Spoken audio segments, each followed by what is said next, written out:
5 millions de crocodiles virtuels projetés sur les cartes brûlées du Sahel sonnent comme une alerte impossible à ignorer. Derrière ce chiffre qui ressemble d'abord à une fable numérique, le Burkina Faso d'Ibrahim Traoré teste un modèle écologique radical où la science locale sert à imaginer comment l'eau pourrait revenir sans dépendre de recettes importées. Si une simple simulation peut déjà bouleverser la manière dont un pays enclavé se voit, que signifie pour vous ce pari d'Ibrahim Traoré sur la capacité de la nature à se réparer? Et si ce laboratoire discret annonçait pour tout le continent une nouvelle façon d'habiter les rivières et la terre? Le projet ne commence pas par une vision idyllique, mais par un risque frontal. Si la simulation des 5 millions de crocodiles échoue, elle sera brandie comme preuve que le Burkina Faso s'est égaré dans une illusion écologique. Cette menace silencieuse pèse d'autant plus lourd que l'ambition affichée, redéfinir une souveraineté environnementale fondée sur la science locale, promet, pour ceux qui l'observent, un bénéfice clair: comprendre comment un pays enclavé peut transformer un modèle conceptuel en moteur d'indépendance.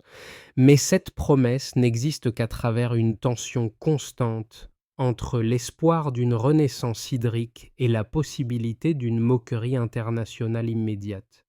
Les données issues des premières simulations, reprises timidement par les médias et discutées dans les universités africaines, rappellent que la moindre incohérence méthodologique pourrait renverser l'élan du projet. Dans cette zone instable, le pari devient un test de confiance collective. Alors, ce récit écologique pourra-t-il réellement soutenir la dignité scientifique revendiquée par le Burkina Faso? Ou bien révélera-t-il combien il est difficile pour un pays du Sahel de défendre une idée avant même qu'elle ne porte ses fruits? Deux phrases ont suffi pour changer l'échelle du débat: un communiqué mentionnant une simulation fondée sur 5 millions de crocodiles et annonçant une hausse théorique de 12% d'humidité du sol dans les zones testées. Ce mini-révélation, à la fois numérique et symbolique, a immédiatement replacé le Burkina Faso d'Ibrahim Traoré dans une conversation continentale sur la capacité de l'Afrique à produire ses propres modèles écologiques. Derrière ce choc initial, la mécanique du projet apparaît plus structurée qu'il n'y paraît.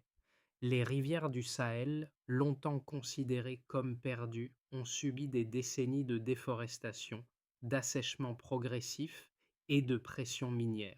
Les communautés locales ont vu les filets se vider, les deltas se contracter, les marécages s'effondrer en poussière. Le scepticisme international semblait ainsi inévitable. Pourtant, une équipe mêlant ingénieurs, biologistes et cartographes a soutenu l'intuition présidentielle: simuler le retour d'un prédateur supérieur pour comprendre comment l'écosystème aurait fonctionné sans intervention humaine. Ce n'était pas une fantaisie technologique, mais un instrument de mémoire. Les premiers modèles, bricolés sur des serveurs réassemblés, ont dessiné des cartes où les flux d'eau réapparaissaient doucement. Pour Aïssata, jeune biologiste de Ouagadougou, voir la terre virtuelle reverdir signifiait reconnaître le pays autrement, non comme patient dépendant de l'aide extérieure, mais comme laboratoire de souveraineté scientifique. Cette idée s'est propagée. Discussions dans les universités, reportages prudents des médias, étonnement des villages où certains murmuraient que Nias, si la rivière renaît à l'écran, elle renaîtra peut-être dans nos mains. En peu de temps, l'histoire a dépassé les crocodiles. Le modèle est devenu une manière de dire que la nature, laissée à elle-même et comprise sans filtre étranger, peut révéler un équilibre oublié. Et la boussole conceptuelle d'Ibrahim Traoré s'est transformée en déclaration implicite. Un pays du Sahel peut penser seul sa renaissance hydrologique et l'inscrire dans une chronologie où les données guident enfin le récit. Dans le laboratoire discret de Ouagadougou, Aïssata n'est pas seulement une jeune biologiste fascinée par la simulation, elle est devenue l'un des premiers visages du projet, celui qui transforme un modèle abstrait en trajectoire humaine. Ces journées commencent par la vérification des flux hydriques virtuels, puis se prolongent dans l'analyse des cartes générées par les serveurs recyclés. Ce qu'elle observe n'est pas encore une révolution écologique, mais un glissement mesurable.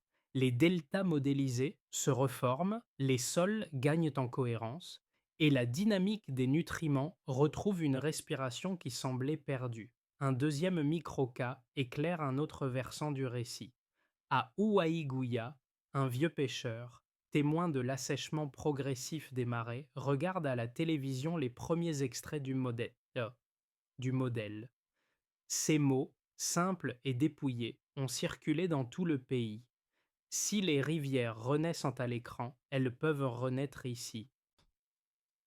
Cette phrase n'a rien d'un slogan. Elle dit silencieusement que le projet touche déjà quelque chose de sensible, une forme d'espoir que ni les rapports techniques ni les débats géopolitiques ne suffisaient à éveiller. Ces deux trajectoires, l'une scientifique, l'autre populaire, composent une première preuve de portée. Le modèle ne reste pas enfermé dans les ordinateurs.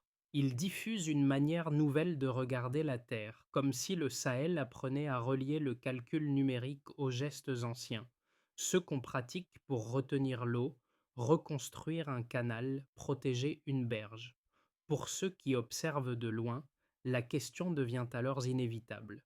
Que se passe-t-il lorsqu'un modèle virtuel modifie, même légèrement, la façon dont un pays se représente son propre avenir?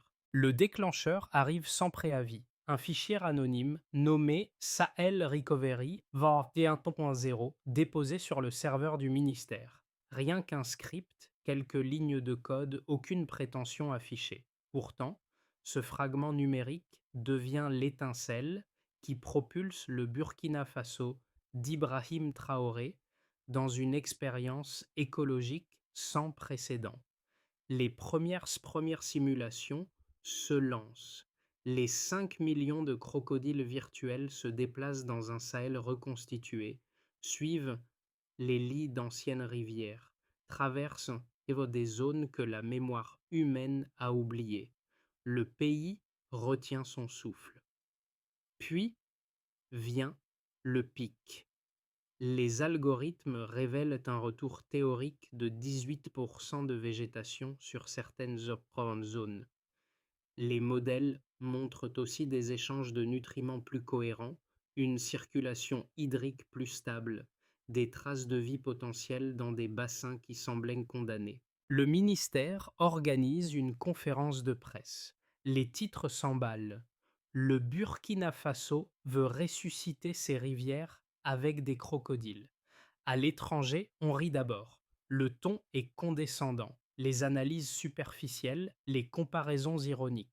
Pourtant, pendant que les réseaux occidentaux parlent de fantasmes écologiques, les universités africaines s'enflamment. À Bobo Dioulasso, des étudiants débattent pendant des heures. Nous ne jouons pas avec la nature, nous la comprenons. La résonance change de direction. Des forums open source partagent les extraits du code. Des chercheurs ghanéens proposent des améliorations. Au Nigeria, un petit laboratoire universitaire teste les mêmes paramètres sur ses propres bassins versants. Le hashtag Africa Reclaims Water apparaît, gagne en force, devient un signe de ralliement intellectuel. Et à Ouagadougou, Ibrahim Traoré, silencieux, suit chaque courbe sur un mur d'écran sobre. Le style est spartiate, mais la détermination est nette. Nous devons guérir avant d'être sauvés. C'est là que commence la confusion médiatique persiste. Beaucoup pensent que de vrais crocodiles seront relâchés. Il faut clarifier. Il s'agit d'un modèle conceptuel, d'une simulation éducative destinée à comprendre les boucles naturelles. Pourtant, le doute résiste. Dans les capitales étrangères, certains diplomates parlent d'écologie de propagande. Le jugement c'est brutal, voire paresseux. Mais dans les villages burkinabés, personne ne prononce ces mots. On parle de pluie, de fleuve, de mémoire, de futur. Un vieil homme résume la situation avec une lucidité presque désarmante. Ce ne sont pas les crocodiles qui nous effraient, c'est l'idée que plus rien ne bouge.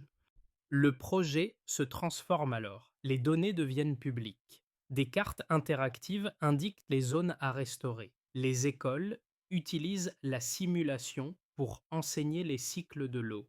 Les enfants parlent du pas de modèle Traoré avec une facilité déconcertante. Les chercheurs alimentent le code source. Les sceptiques s'organisent, mais les adeptes aussi. La controverse inattendue, brute, féconde, propulse le modèle au-delà de son intention initiale. Ce n'est plus seulement une expérience scientifique, c'est une dynamique, c'est un mouvement. C'est peut-être malgré lui une bataille culturelle où Ibrahim Traoré devient la figure d'un pays qui refuse d'emprunter ses rêves. Le Burkina Faso ne simule plus des crocodiles, il simule une renaissance. Les chiffres arrivent comme un second front, plus froid, plus difficile à contester. Après 100 jours de simulation, l'équipe scientifique pilotée par Ibrahim Traoré publie 3 mesures clés destinées à trancher entre intuition et méthode. La première annonce une augmentation de 27% de la stabilité des sols. Ce pourcentage, obtenu en croisant les flux hydriques modélisés et les données de rétention organique, montre qu'un écosystème retrouve sa cohésion lorsqu'on lui rend ses interactions fondamentales. Cette valeur traduit une possibilité réelle de résilience des paysages dégradés. La deuxième mesure indique une amélioration de 19% de la capacité de rétention d'eau dans les bassins testés virtuellement. Ce résultat, dérivé de matrices écologiques et d'observations comparées avec des références américaines, pointe une transformation simple. Si l'eau circule mieux, le sol respire mieux. Ce chiffre suggère que la nature réagit très vite lorsqu'on restaure ses points d'ancrage. La troisième donnée affiche une réduction de 14% de la prolifération d'algues toxiques. Les modèles montrent que l'équilibre des prédateurs supérieurs limite les déséquilibres biologiques liés aux stagnations d'eau. Cette contraction des algues toxiques révèle une dynamique positive pour la qualité des milieux. Mais ces 3 valeurs, aussi précises soient-elles, n'auraient pas suffi à changer le débat si elles n'étaient restées que des abstractions. Le basculement s'opère ailleurs, dans la comparaison entre les cartes hydriques virtuelles et les premiers efforts menés sur le terrain. En 6 mois, les zones où les communautés restaurent manuellement les canaux affichent une corrélation de plus de 22% avec les tendances observées dans la simulation. Le virtuel commence à éclairer le réel non comme un oracle, mais comme un guide. Ce constat surprend certains observateurs internationaux. Dans un rapport interne, un chercheur européen reconnaît que les données du Burkina Faso sont plus propres que certaines bases de l'ONU. Cette remarque, brève mais lourde, provoque un discret changement de ton dans plusieurs capitales. Le scepticisme frontal se mue en prudence. La moquerie cède la place à une curiosité calculée. Le pays devient, presque malgré lui, un pôle d'intégrité scientifique. Pour les laboratoires africains, l'effet est immédiat. Les chercheurs de Bobo Dioulasso et de Niamey injectent leurs propres données dans le modèle ouvert. Les étudiants du Ghana comparent leur bassin côtier avec les scénarios burkinabés. L'écosystème numérique prend de l'ampleur, se diversifie, s'enrichit. Il n'est plus un programme, il devient une grammaire commune pour comprendre les dynamiques naturelles du Sahel. C'est ici que les chiffres prennent une dimension politique. Ils ne servent plus seulement à convaincre, ils redessinent un rapport de force. Chaque pourcentage validé renforce la philosophie d'Ibrahim Traoré, selon laquelle la souveraineté n'est pas un slogan, mais une capacité à produire ses propres standards. Le pays n'attend plus qu'on lui traduise la nature. Il la mesure, il la modélise, il la revendique. Dans les foyers, les écoles, les ateliers, une nouvelle habitude s'installe. On discute en données, non pour imiter les institutions internationales, mais pour comprendre ce que signifient 30 points de stabilité quand le sol ne tenait plus sous les pieds. Le Burkina Faso, pour la première fois, se voit dans un miroir numérique où les chiffres ne viennent plus d'ailleurs, ils viennent de lui. Deux camps se font face depuis les premières annonces du modèle. Le premier avance une critique structurée. Une simulation, même sophistiquée, ne remplacera jamais la complexité du terrain. Pour ces sceptiques, s'appuyer sur 5 millions de crocodiles virtuels revient à simplifier à l'excès un écosystème marqué par des décennies de dégradation, de pression climatique et de pratiques humaines très diverses. Il rappelle que l'eau ne revient pas parce que des pixels se déplacent et que les rivières exigent des politiques réelles, des infrastructures, des arbitrages hydrologiques difficiles. Selon eux, le danger est clair. L'enthousiasme populaire pourrait masquer les obstacles techniques. Le deuxième camp défend une position presque inverse. Pour les écologistes africains qui soutiennent le modèle, la simulation n'est pas un substitut. C'est un outil de compréhension. Ils soulignent que les pays occidentaux, qu'il s'agisse de réintroduction de loups ou de restauration humide, ont eux-mêmes utilisé la modélisation numérique pour anticiper les impacts écologiques avant toute intervention physique. Pourquoi ce qui est considéré comme du courage scientifique au nord deviendrait-il de la fantaisie écologique au sud? Pour eux, le modèle burkinabé incarne quelque chose d'essentiel, la possibilité, enfin, de produire une méthode locale sans dépendre de consultants extérieurs. Face à ces deux visions, une réponse émerge dans les faits.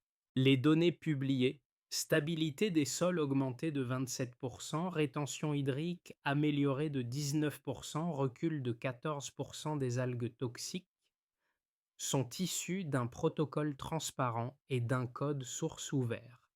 Elles ont été vérifiées par plusieurs laboratoires africains et comparées à des références internationales. Mieux encore, la corrélation de plus 22% entre zones restaurées à la main et tendances modélisées montre que le virtuel ne remplace pas le réel, il le guide. La controverse révèle alors une ligne de fracture plus profonde. Ce n'est pas la méthode qui inquiète le plus, mais l'idée qu'un pays du Sahel puisse produire une pensée écologique capable d'influencer les standards. Dans cette perspective, le Stillman devient clair. Les critiques posent des questions légitimes, mais les données répondent en montrant que le modèle fonctionne comme un cadre d'action, non comme une illusion. Un basculement apparaît soudain. Au milieu de la controverse, une phrase prononcée calmement par Ibrahim Traoré change l'orientation du récit. Nous n'avons pas besoin d'autorisation pour guérir notre terre. Ce n'est pas un slogan, c'est un pivot politique. En quelques heures, l'impact se diffuse comme une onde. Les écoles ouvrent leurs salles informatiques pour lancer leur propre version du modèle. Les cartes interactives circulent dans les villages. Les communautés se les approprient sans attendre une validation extérieure. Une nouvelle dynamique se dessine alors. Le numérique glisse vers le réel. Les brigades locales tracent d'anciens canaux, réparent des berges, observent la manière dont les flux réapparaissent lorsque le terrain retrouve une continuité hydrique, même fragile. Ce glissement concret, encore limité mais tangible, surprend les observateurs étrangers qui s'attendaient à un simple effet médiatique. Dans le Sahel, l'idée se propage. La souveraineté écologique n'est pas une théorie, mais une pratique collective. Et sous ce pivot, une question se faufile. Si une phrase peut réorienter un pays, que deviendra le projet lorsque les résultats physiques émergeront à leur tour? Du point de vue des nations, les répercussions géopolitiques dépassent rapidement les frontières burkinabées. Plusieurs délégations africaines citent ouvertement le Sahel Ecological Recovery Model d'Ibrahim Traoré lors de panels internationaux consacrés à la souveraineté écologique. Ce déplacement du centre de gravité surprend. un pays longtemps absent des grandes discussions climatiques devient soudain un pôle d'influence. Dans certaines institutions, la référence au modèle Traoré apparaît comme un signal d'indépendance intellectuelle, une manière de rappeler que les standards scientifiques ne sont pas l'apanage d'un seul bloc. Ce rééquilibrage, encore fragile, pousse d'autres États sahéliens à reconsidérer leurs propres stratégies hydrologiques. Du côté des entreprises, la dynamique économique suit avec un léger décalage. À Ouagadougou, des startups conçoivent des outils de cartographie hydrologique open source, inspirés directement par la logique de simulation. Au Ghana, une société propose d'adapter le modèle au bassin côtier pour anticiper la salinisation. En Côte d'Ivoire, un fonds communautaire investit dans des projets de restauration de sols compatibles modèles. Ce que beaucoup jugeaient improbable se produit. Une écologie africaine génère de la valeur sans passer par les appels d'offres étrangers. La filière n'est pas encore mature, mais l'étincelle économique est bien là. Du côté des citoyens, le changement le plus inattendu vient du terrain social. Dans les villages du Nord, des coopératives de femmes réhabilite manuellement d'anciens réseaux d'irrigation, se servant des cartes publiques comme guide. En 6 mois, environ 2000 hectares sont réhumidifiés par des gestes orlant simples, non subventionnés. Ce chiffre reste modeste à l'échelle nationale, mais il indique que la mobilisation n'est plus théorique.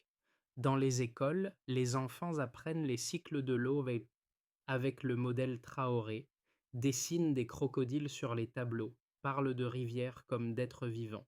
Pour beaucoup, l'écologie cesse d'être une abstraction et devient un langage quotidien. Du point de vue des pouvoirs, dans l'arène diplomatique, les réactions oscillent entre prudence et d'inquiétude. Certains experts européens critiquent un écologisme souverainiste susceptible de perturber les circuits d'aide internationale. Cette expression révèle moins une objection technique qu'une crainte de voir émerger un modèle autonome capable de défier les routines institutionnelles. À Ouagadougou, la réponse lapidaire d'Ibrahim Traoré circule largement. Si notre autonomie fait peur, c'est qu'elle fonctionne. Cette phrase cristallise une nouvelle forme de légitimité. L'indépendance politique s'élargit pour inclure l'indépendance environnementale. Ce déplacement idéologique transforme l'écologie en identifiant culturel. Des artistes peignent des fresques de crocodiles dorés. Des chanteurs composent des airs sur la rivière qui se souvient. Dans tout le Sahel, un souffle circule. Le sentiment qu'un projet né dans le silence d'un laboratoire peut devenir un miroir pour un continent entier. Dans un scénario de base, sur les 6 à 12 prochains mois, l'hypothèse la plus prudente repose sur la continuité méthodique. Le Burkina Faso poursuit la simulation en intégrant progressivement des données satellitaires et des observations de terrain, province par province. Les écoles consolident l'usage du modèle pour l'éducation civique et environnementale. Les chercheurs du Niger et du Mali échangent des protocoles afin d'harmoniser leur propre carte hydrique. Dans ce scénario, le système reste régional, stable, modeste mais solide. La valeur principale tient dans l'apprentissage collectif. Un socle scientifique commun se construit capable de servir de plateforme pour la recherche sahélienne. Dans un scénario optimiste, la seconde trajectoire esquisse une expansion rapide. Le modèle devient une référence à l'échelle africaine. Consortiums universitaires, laboratoires indépendants, coopération technique financée par des fonds panafricains. L'approche Data for Sovereignty se diffuse, montrant que le continent peut produire un standard écologique fondé uniquement sur ses propres données. Dans cette hypothèse, certaines villes sahéliennes deviennent des centres de recherche hydrologique et l'écosystème numérique s'élargit jusqu'à accueillir des bassins côtiers ghanéens ou ivoiriens. L'impact ne se limite plus à la restauration. Il installe une nouvelle géographie du savoir écologique. Dans un scénario pessimiste, la dernière possibilité évoque un retournement plus amer. Des organismes internationaux s'emparent du concept, le reformatant, le standardisent, l'intègrent dans d'épaisses procédures techniques. Le nom du modèle décroît lentement derrière des rapports institutionnels. L'élan populaire s'érode, les écoles reviennent à des programmes plus conventionnels et la dynamique communautaire se fragmente. Dans cette version, l'idée initiale perd son pouvoir politique. Elle devient un outil parmi d'autres, dissocié de la souveraineté qu'elle incarnait. Face à ces trois routes, la véritable bataille n'est ni matérielle ni numérique, elle est mentale. Tout dépendra de la capacité des chercheurs, des enseignants, des communautés et des décideurs à défendre l'indépendance des idées. Une chose demeure certaine, un modèle scientifique n'existe que s'il est porté par une conviction durable. Sans cet ancrage, même les chiffres les plus brillants finissent par se dissoudre sous la pression des habitudes et des structures extérieures. Pour comprendre la portée humaine de ce projet, il faut se placer à hauteur de celles et ceux qui n'ont pas l'habitude de figurer dans les rapports scientifiques. Trois groupes se détachent. Le premier rassemble ceux que l'on pourrait appeler les apprenants, les jeunes et les élèves qui découvrent la géographie du Sahel à travers un modèle interactif plutôt que des descriptions abstraites. Pour eux, la simulation devient un langage. Elle leur montre comment les sols respirent, comment les canaux se referment, comment les rivières gardent la mémoire des saisons. Cette capacité à visualiser le monde forge un lien intime avec la Terre. Le deuxième groupe est celui des transmetteurs. Enseignants, formateurs ruraux, animateurs associatifs. Ces personnes utilisent le modèle pour expliquer des phénomènes souvent difficiles à saisir. Grâce aux cartes accessibles en ligne, ils relient l'expérience quotidienne aux données, établissant un pont qui n'existait pas auparavant. Pour beaucoup, cette pédagogie nouvelle offre un moyen de reconstruire la confiance envers des savoirs locaux longtemps marginalisés. Enfin, vient le groupe des hésitants, ceux qui ont vu passer trop de promesses non tenues pour s'enthousiasmer immédiatement. Leur prudence n'est pas du scepticisme, c'est une mémoire. Pourtant, ce sont eux que le projet touche silencieusement.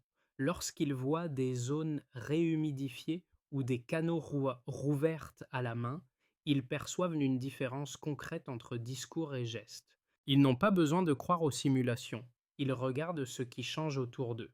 Pour tous ces groupes, le modèle devient moins un outil qu'une passerelle. Il relie les savoirs anciens aux technologies nouvelles, les doutes intimes aux actions modestes. La fatigue climatique a une forme de dignité retrouvée. La question devient alors simple: que signifie pour chacun la possibilité d'un avenir qui ne dépend plus uniquement des décisions venues d'ailleurs? Pour qu'un modèle reste vivant, il doit devenir une méthode. C'est dans cette logique que l'équipe d'Ibrahim Traoré a établi une feuille de route articulée en 5 étapes précises, chacune associée à une action, un responsable et un indicateur mesurable. La première étape consiste à cartographier pour comprendre. Chaque province doit produire un inventaire hydrologique de base, combinant données satellitaires, relevées par drone et observations villageoises. L'objectif est clair: identifier où l'eau peut revenir et à quel coût. La deuxième étape vise à former pour durer. Les écoles rurales introduisent un module consacré à l'écologie de souveraineté. Les enfants apprennent les cycles de l'eau, les savoirs locaux et les dynamiques naturelles du Sahel. Le critère retenu est le nombre d'établissements intégrés au programme d'ici 2026. La troisième étape cherche à simuler pour agir concrètement.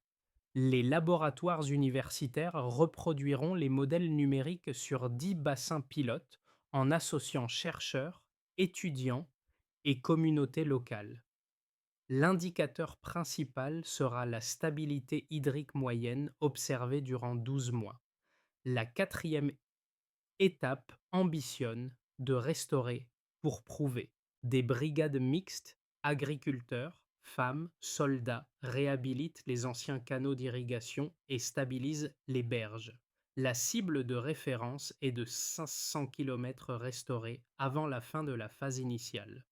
Enfin, la cinquième étape consiste à partager pour inspirer. Toutes les données produites doivent être rendues publiques, traduites dans plusieurs langues africaines et mises à disposition en accès libre.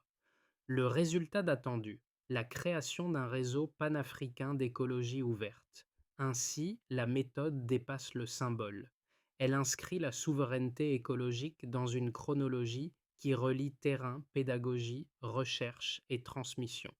La nuit se pose sur Ouagadougou et rappelle, comme dans le laboratoire d'Aïssata, que les grandes transformations commencent souvent dans le silence. Autrefois, elle observait des pixels hésitants. Aujourd'hui, elle regarde la rivière Kiena réfléchir une lumière nouvelle. Cette continuité intime entre un écran bricolé et un cours d'eau qui respire à nouveau donne un sens inattendu au projet lancé sous l'impulsion d'Ibrahim Traoré.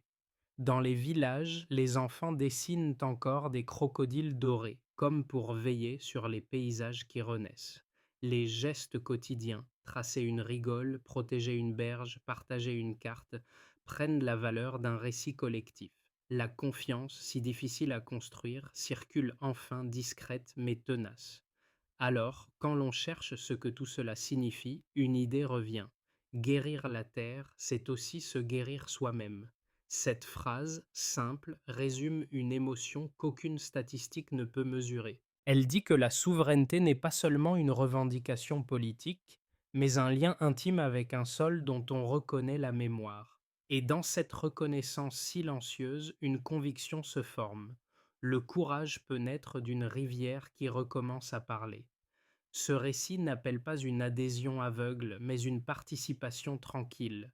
Car si les rivières renaissent d'abord dans les modèles, elles prennent forme à travers les gestes partagés.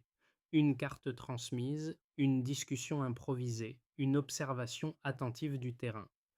Dans de nombreux villages sahéliens, ces petites actions deviennent le début d'un langage commun, un moyen d'exister autrement face aux défis climatiques. Les écoles, les collectifs de jeunes, les ateliers ruraux montrent qu'il est possible de faire circuler une idée sans lui imposer une doctrine.